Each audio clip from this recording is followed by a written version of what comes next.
પહેલાના સમયમાં લગ્ન કરવા એ સહેલું હતું, સરળ પણ હતું, અને છૂટાછેડા લેવાને એ ખૂબ અઘરું હતું. એનું કારણ કે પહેલાના સમયની અંદર જ્યારે લગ્ન થતા ને ત્યારે ભાવ અને સ્વભાવ જોવામાં આવતો હતો. ઘરની અંદર સંપત્તિ ભલે ઓછી હોય પણ માણસોની અંદર રહેલો ભાવ અને સ્વભાવ એ પહેલા જોવામાં આવતો હતો. ઘરની અંદર શાંતિ અને સુમેળભર્યું વાતાવરણ છે, પરિવારનો સાથ સહકાર છે કે નહીં, આખો પરિવાર સાથે રહે છે કે નહીં, આ બધું જ જોવામાં આવતું હતું. અને એ રીતે લગ્નો થતા હતા.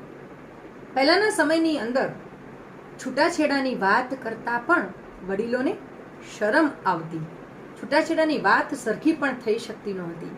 એટલે છૂટા થવું એ બહુ સરળ નહોતું, કારણ કે એ માણસોની અંદર રહેલો ભાવ અને સ્વભાવ જ એટલો સરસ હતો કે ક્યારે છૂટાછેડાનો પ્રશ્ન પણ બને નહીં.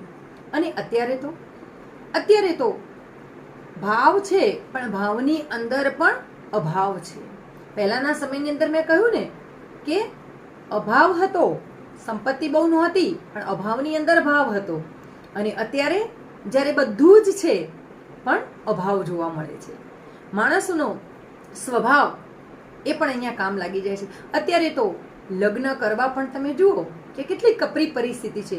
લગ્ન જલ્દીથી થતા નથી, પરંતુ છૂટાછેડા સરળતાથી થઈ જાય છે, ઝડપથી થઈ જાય છે, જાણે ઢીંગલીના ખેલ.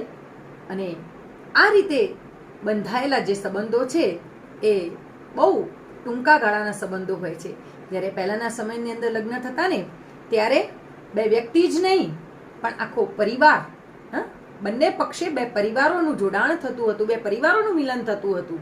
અને અત્યારે તો હું ને મારી વાઈફ એ જ મારી લાઈફ, બસ આ જ પરિસ્થિતિ આજની છે.